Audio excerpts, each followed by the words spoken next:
They thought they could break me with a smell. What they didn't know was that the stink of revenge is always stronger. My name is Lily. I'm 16, and yesterday I opened my desk to find dead fish rotting inside. The whole class gagged, but not before they laughed. It started like any other Monday. I arrived early to my first period English class, sliding into my seat with my usual quiet energy. I like sitting near the window. It lets me breathe when I feel trapped. But today the air turned heavy the moment I opened the desk lid. A thick, disgusting stench hit me like a slap. My hands jerked back. Inside, lying in a pool of slime, were two half-rotted fish. The skin peeled, their eyes milky and gray. Gasps erupted, then laughter. "You, Lily." "What the hell is that?" someone yelled. "Looks like someone brought sushi." Amber's voice sliced through the room. Amber, the leader of our school's mean girl triad. Rachel and Jess followed her like perfume follows trash. My throat tightened. My eyes stung. The teacher wasn't there yet. Everyone just stared, laughed, or held their noses like I was contagious. "Who keeps dead fish in their desk?" Rachel added, cackling. "Maybe it's her lunch." I froze. Every nerve in my body begged me to run. But my feet wouldn't move. If I ran, they'd win. Again. I had taken it when they switched my gym clothes with oversized clown outfits. I stayed silent when they doctored a photo of me and pasted it on every hallway. I swallowed my cries when they locked me out of the bathroom with fake signs. But this was different. This wasn't just a prank. This was war. I slowly sat down next to the rotting fish in silence. The smell was unbearable, but I didn't move. Let them laugh. Let them stare.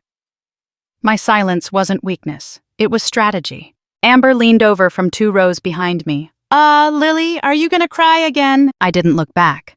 But my mind snapped a photo of her smirk and filed it away. When the teacher finally walked in, she nearly vomited from the smell. The class exploded with fake confusion. "Lily brought fish to school," Miss Jess chirped. I didn't speak. I didn't defend myself. Because in that moment, I wasn't thinking about explaining anything. I was already planning. The teacher demanded to know what happened.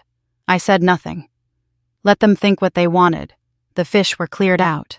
I was sent to the nurse to breathe. But I didn't need to breathe. I needed to remember this. I lay on the nurse's cot with my eyes wide open, staring at the ceiling tiles. Cold, white, and sterile. They thought it was funny, but tomorrow they'd learn I can stink too, just in a different way, and it won't be something they can wash off. I didn't go home crying that day. I walked out of school without a word, even as Amber and her crew watched me from the steps, whispering behind fake nails and smug smiles. But I felt their eyes on me. I could feel their laughter bouncing off my back like slaps. What they didn't know was that I wasn't walking away. I was walking deeper into the fire. I live about 10 blocks from school, and each one felt like a mile. My backpack felt heavier than usual, not because of books, but because of everything I was holding in. Rage, shame, embarrassment, and worst of all, helplessness. The smell of those fish still lingered in my nose, even though I'd scrubbed my hands raw in the bathroom. I didn't even say hi to my mom when I got home. Just marched up to my room, closed the door, and collapsed on the floor. I stared at the ceiling again, but not like I did in the nurse's office. This time I was searching. For what I didn't know. A sign. A voice. A plan. Instead, I found a memory. 6th grade. My first week at this school. I had been the new girl with awkward clothes and a quiet voice.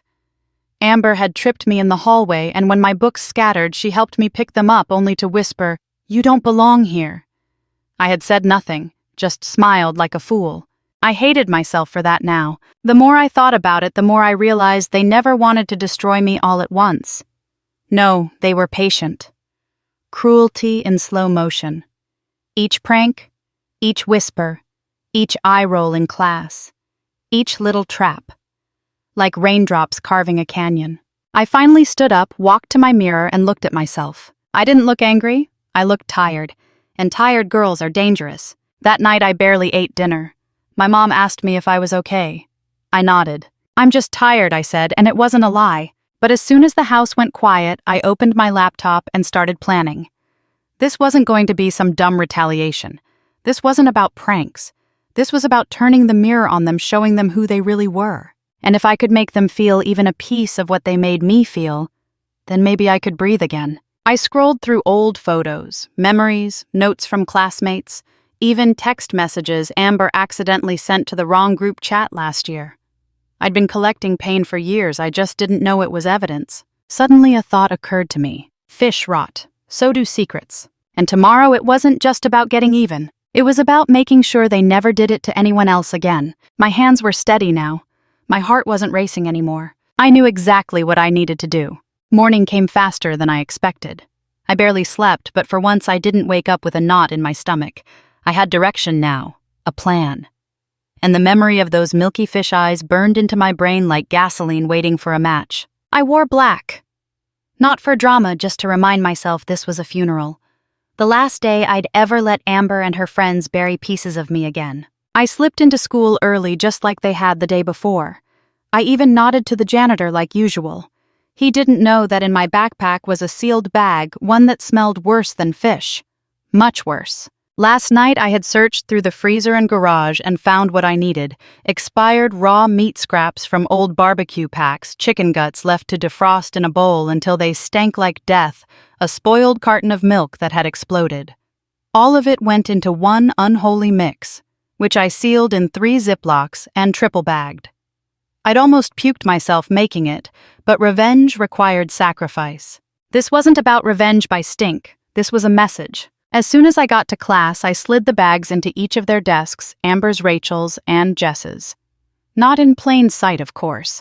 I tucked them under the inner lining right where no one could spot it until it started to bloom. I sat at my desk, calm. The air was still clean, the room still quiet. Only a few kids were there. I waited. And then the bell rang. They walked in like queens, Amber leading her golden ponytail swinging like a smug flag. Rachel in her glittered sneakers, Jess scrolling through her phone. They took their seats. Tick. Jess was first. "Ooh, what is that?" Rachel blinked. "Oh my God." Amber wrinkled her nose. Who sprayed perfume from a dumpster? A few seconds later, all 3 of them shot out of their seats. Amber yanked her desk open and screamed. Rachel gagged, slamming hers shut. Jess stumbled back, knocking over her chair, clutching her mouth like she was about to hurl. The smell hit the rest of the room fast. It wasn't just bad, it was offensive. Rotten meat, sour milk, and despair. The teacher hadn't even entered yet. "That's not funny?" Amber shrieked. "Who did this?" I stayed seated, calm, like I didn't know a thing. Students around them backed away, noses covered. "What the hell did you guys bring today?" someone snorted. "Check their desks," another voice jeered. Amber's face turned red. Rachel was fanning herself with a notebook. Jess was nearly in tears. "You think this is funny?" Lily Amber snapped. I turned and looked her dead in the eyes. "No," I said softly, "but it smells familiar, doesn't it?" For the first time in years, Amber didn't have a comeback. She knew. They all knew. And that was just the beginning. The principal was called. The classroom had to be evacuated. Windows flung open. Students whispered. Phones discreetly recorded. And the 3 of them, Amber, Rachel, Jess, were marched out of the room like criminals. But they weren't arrested. Not yet. They were humiliated. They had no idea how deep this went. I sat outside on a bench near the office pretending to scroll on my phone. But my hands weren't idle. They were uploading. I had compiled screenshots, photos, and messages from years of quiet suffering. The clown outfit prank, the bathroom signs, the burned homework. Even a cruel diary entry Amber had posted anonymously, but bragged about to her friends, not realizing someone had screenshotted it. I created a Google Drive folder titled Truth About the Golden Trio. I posted the link to the school group chat, then to a few student forums. No captions, no hashtags, just the link. It spread faster than anything I'd ever seen. Back in the office, the 3 of them were red-faced, panicked, whispering to the staff. They didn't know whether to claim victimhood or deny involvement. But before they could choose a defense, the evidence spread like wildfire. A group of juniors walked by me, phones in hand, eyes wide. "Yo, did you see what Amber did to Lily last year?" one whispered. She made a fake Instagram of her with dog ears. "That's messed up," another added. By lunch, their social media accounts were either deleted or private. People didn't laugh at them anymore. They stared. They avoided. They judged. But I wasn't done. The final blow came during 6th period. I had emailed the principal earlier that day. A detailed, organized summary of every incident dates, names, screenshots. I didn't sign my name, but I knew it didn't matter. It was undeniable now. I watched from the hallway as their parents were called in. Amber's mom arrived first, tall and sharp and furious. Not at the school at Amber. Her voice could be heard through the closed office door. "You've embarrassed this family," she spat. I should have felt happy, powerful, but I didn't. I just felt calm. Rachel came out crying. Jess looked pale. Amber. She looked right at me through the glass door, but her expression wasn't angry. It was scared. I knew that look. I had worn it for years. And for the first time, she wore it instead. Justice wasn't about revenge. It was about reversing the mirror, letting them taste the same cold that had numbed me for so long. As I walked home that day, the air felt clean, my hands light, my back straight. I didn't check my phone, I didn't need to, because I wasn't trying to trend. I was trying to breathe, and I finally could. The next morning, the air at school was different, tense, like a thunderstorm was waiting just beyond the hallway lights. Students no longer whispered about me. Now their eyes followed the trio. Amber, Rachel, and Jess sat at the back of the classroom. No makeup, hoodies up, no phones. They didn't speak. They didn't smirk. They looked small. And that's when I knew I'd done something more powerful than making them smell like rotting meat. I made them feel what it's like to be invisible until you're suddenly too visible. When every glance feels like a judgment. Every step sounds louder than it should. Every breath feels stolen. I sat in my usual seat right by the window. The desk smelled like lemon cleaner. Someone had actually sanitized it. When the teacher walked in, she paused briefly like she wasn't sure if today would explode again. But the class was quiet. Too quiet. At lunch, I sat alone again.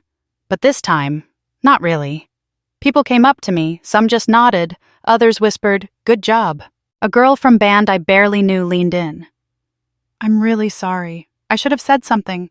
Months ago." I didn't reply. I just gave a tired smile. It was enough. But then something happened I didn't expect. Jess approached me. She looked wrecked. Puffy eyes, wrinkled hoodie, hands shaking. She didn't say anything at first. Just stood there, like she didn't know how to begin. "I didn't want it to go that far," she mumbled. Amber said it was just a joke. My chest tightened. Not because I felt bad, but because I knew that line. The just a joke defense. The oldest one in the bully handbook. I looked her dead in the eyes. "You helped stuff dead fish into my desk." She nodded, shamefully. "I know, I'm sorry. I didn't say I forgive you, because I wasn't ready. And maybe I never would be. But I did say don't ever do it to anyone again." She nodded again, then walked away. That night I got a DM from Rachel. It just said, "I've been crying all day. I think I needed to. I hope you're okay. You didn't deserve it, any of it." No excuses, no but, just raw. I left it on read. I needed time. Amber never messaged me, but I saw her locker was empty by Friday. Her parents pulled her out of school for the rest of the semester. Some called it karma, others said I went too far. But they didn't know the nights I cried into my pillow, the days I begged my mom not to make me go, the hours I spent pretending their words didn't make my chest ache, and they didn't open a desk to find something dead inside. I did. And I made sure no one would ever bury something like that in me again. The final Monday of the semester came like any other, except this time I didn't dread it. I brushed my hair without looking for imperfections. I chose clothes because I liked them, not because I wanted to disappear in them. When I entered the school building, the whispers weren't cruel. They weren't even whispers anymore. They were nods, half smiles, respect. Some people asked me how I did it. Some asked if it was really me behind the files, the exposure, the desk revenge. I never confirmed or denied it. I didn't need to. The halls that once felt like a war zone now felt mine. But just when I thought everything had settled, something unexpected happened. In homeroom, my teacher called my name and said, "The principal wants to see you, now." There was no smile in her voice. My heart thudded in my chest. Old anxiety creeping back. Had someone complained? Had I gone too far? I walked the hallway alone, my breath getting shallow. Every step toward the office felt heavier than the last, but I kept my chin up. Inside, Principal Harris sat behind his desk, a manila folder in front of him. He gestured for me to sit. "I know," I said quietly. "It was me." He looked up, surprised. "You know what? I'm the one who shared the files, the screenshots, everything about them." He blinked, then he leaned back. "I wasn't going to ask you that," he said slowly. but I appreciate your honesty. I sat still, ready for punishment. Instead, he pushed the folder toward me. We received multiple anonymous complaints, not against you, against the students you exposed. Their actions go back years. You weren't the only one. I opened the folder. Inside were copies of other students' complaints notes from kids I didn't even know. One even wrote, "I didn't say anything and they called me a freak, but I saw what they did to Lily, and now I want to speak too." My throat tightened. I wasn't alone. The principal folded his hands. "We failed you, Lily, but you turned pain into proof, and thanks to that things are going to change." I didn't cry, but I wanted to. When I left the office, the air felt lighter again. Not because the bullies were gone, but because I was finally free. That afternoon, I stayed after school, sat at the bench where I used to eat lunch alone. This time, 2 girls I barely knew sat beside me. We didn't talk much. We didn't need to. They knew, and maybe one day they'd do the same for someone else. Because truth doesn't rot. It spreads, like sunlight in dark corners. If you're reading or listening to this, I want you to remember one thing. Silence is not weakness. It's a waiting room for strength. I spent years believing that if I just stayed quiet, they'd leave me alone. That if I laughed off the pain, it would go away. But pain doesn't disappear. It buries itself until you decide to dig it out. Bullies thrive in shadows, but the truth is daylight, and once it's out, it burns through every lie they've built. Don't let anyone convince you that standing up for yourself makes you just as bad. It doesn't. It means you finally believe you matter. To anyone being bullied right now, document it. Tell someone. Don't carry it alone. And when the moment comes to act, do it smart, do it bold, and do it with heart. Because you don't just deserve better. You are better.